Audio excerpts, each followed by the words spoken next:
ओम नमस्ते।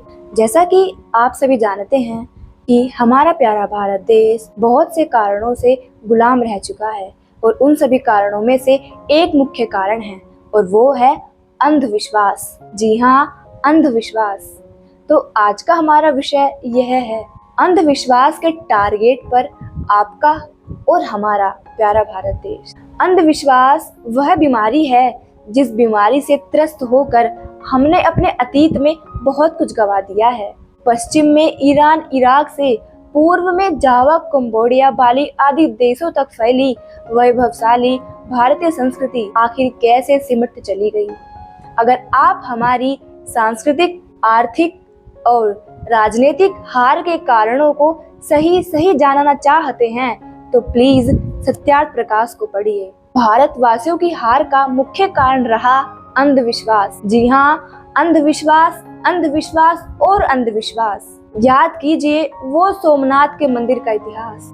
जब सोमनाथ के मंदिर को ध्वस्त करने महमूद गजनवी पहुंचा था तो सोमनाथ मंदिर के पुजारी इस विश्वास में आनंद मना रहे थे कि गजनवी की सेना का सफाया करने के लिए भगवान सोमनाथ जी ही काफी हैं। लोग मंदिर की दीवारों पर बैठे इस विचार से प्रसन्न हो रहे थे कि दुस्साहसी लुटेरों की फौज कुछ ही मिनटों में नष्ट हो जाएगी, उनका सफाया हो जाएगा। मंदिर के पुजारी चिल्ला कर गजनवी की सेना को बता रहे थे कि हमारा देवता तुम्हारी सेना के एक एक आदमी को चंद मिनटों में नष्ट कर डालेगा, समाप्त कर डालेगा, खत्म कर डालेगा। लेकिन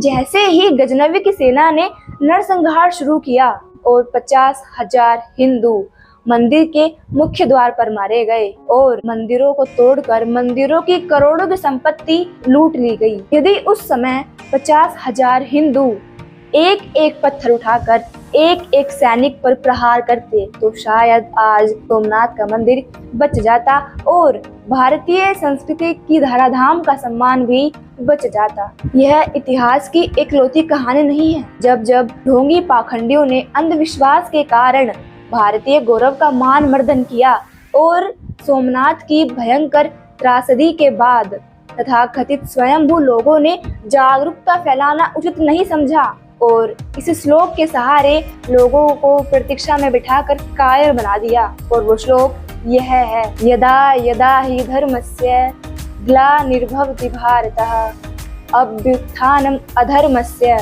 तदात्मानं सृजाम्यहम्।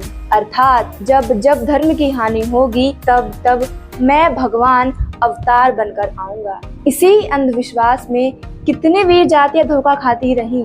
दुर्भाग्य आज सूचना क्रांति और विज्ञान की उन्नति इस काल में भी जारी है। संघर्ष जारी है, पाखंड जारी है, अंधविश्वास जारी है।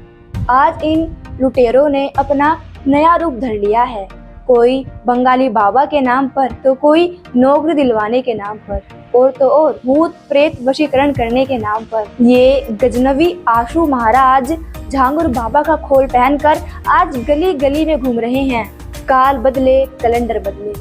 जी हाँ, काल बदले कैलेंडर बदले, लेकिन अंधश्रद्धा, अंधविश्वास आज भी वहीं का वहीं खड़ा है। लोग झाड़ फूक के जरिए गर्भ में पल रहे शिशु के लिंग का पता लगाने और उसे बदलवाने के दावे पर महिलाओं को आसानी से शिकार बना रहे हैं। यह तो आपने भी देखा होगा, यदि किसी भी जगह सत्संग होता है या भागवत या फिर कोई कीर्तन होता है तो सबसे अधिक संख्या महिलाओं की ही होती है, पुरुषों की कम होती है। इसीलिए ये झांगुर बाबा अपना पहला शिकार महिलाओं को ही बना रहे हैं। समाज में अंधविश्वास का बाजार इतना बड़ा है कि जिसकी चपेट में पढ़े लिखे उसी तरह आ रहे हैं जिस तरह अशिक्षित यानी अनपढ़ आ रहे हैं।